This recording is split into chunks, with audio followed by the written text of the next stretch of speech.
Hi friends, welcome back to life with JK.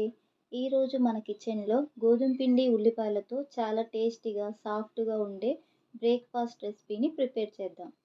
ఒక cup గోధుమ పిండి తీసుకొని ఇందులో హాఫ్ టీ స్పూన్ వాము, మీ రుచికి తగినంత సాల్ట్, కొద్దిగా ఆయిల్ వేసి ఇవన్నీ బాగా కలిసేలా బాగా మిక్స్ చేసుకొని కొద్దిగా వాటర్ పోస్తూ సాఫ్ట్గా చపాతీ పిండిలా కలిపి మూత పెట్టేసి పక్కన పెట్టుకోవాలి. ఇప్పుడు స్టఫింగ్ కోసం 2 ఉల్లిపాయల్ని ఇలా సన్నగా పొడవుగా కట్ చేసుకోవాలి.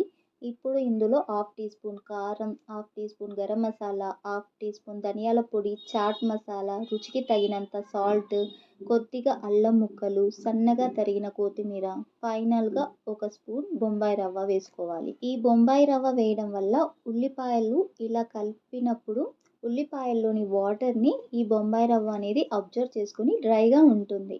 ఇలా బాగా మిక్స్ చేసుకున్న తర్వాత స్టఫింగ్ అనేది రెడీ అయిపోయింది. ఇప్పుడు ముందుగా కలిపి పెట్టుకున్న చపాతీ పిండిని రెండుగా ఈక్వల్ సైజులో రౌండ్గా చేసుకొని చపాతీలు చేసే విధంగానే పొడి పిండి చల్లుకుంటూ మరీ మందంగా కాకుండా మరీ పల్చగా కాకుండా మీడియం మందంలో ఈ చపాతీని చేసుకోవాలి. ఇలా ప్రిపేర్ చేసుకున్నాక ముందుగా రెడీ చేసుకున్న ఆనియన్ స్టఫ్ని సగం వరకు దీనిపై వేసి ఈవెన్గా ఒక లేయర్గా చపాతీ అంతా స్ప్రెడ్ చేసుకోవాలి.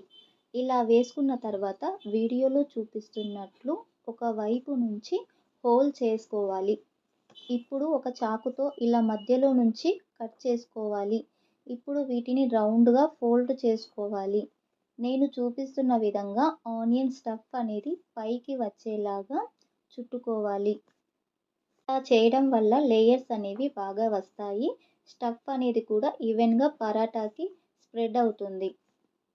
వేళ్ళతో అనడం వల్ల స్టఫింగ్ అనేది పక్కకి రాకుండా ఉంటుంది. ఇదే విధంగా ఇది కూడా చేసుకుందాం.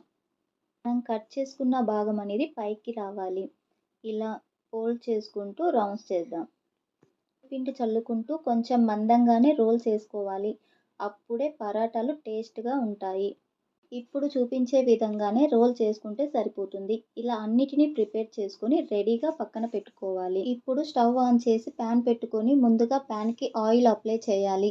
మనం ప్రిపేర్ చేసిన పరాటాని ప్యాన్ మీద వేసి దీనిపై ఆయిల్ అప్లై చేసుకోవాలి.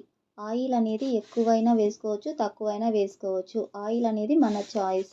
ఇంకో వైపు టర్న్ చేసుకొని ఆయిల్ అనేది ఈవెన్గా అప్లై చేసుకోవాలి. రెండు వైపులా గోల్డెన్ కలర్ వచ్చే వరకు లో టు మీడియం ఫ్లేమ్లో ఫ్రై చేసుకోవాలి. అప్పుడే లోపల నుంచి ఆ ఉల్లిపాయ ముక్కలు అనేది బాగా కుక్ అయ్యి పరాటా పర్ఫెక్ట్గా వస్తుంది. ఇలాగే మిగతా పరాటాలన్నిటినీ ఫ్రై చేసుకోవాలి. అంతే అండి, చాలా సింపుల్గా టేస్టీగా ఆనియన్ పరాటా ప్రిపేర్ అయింది.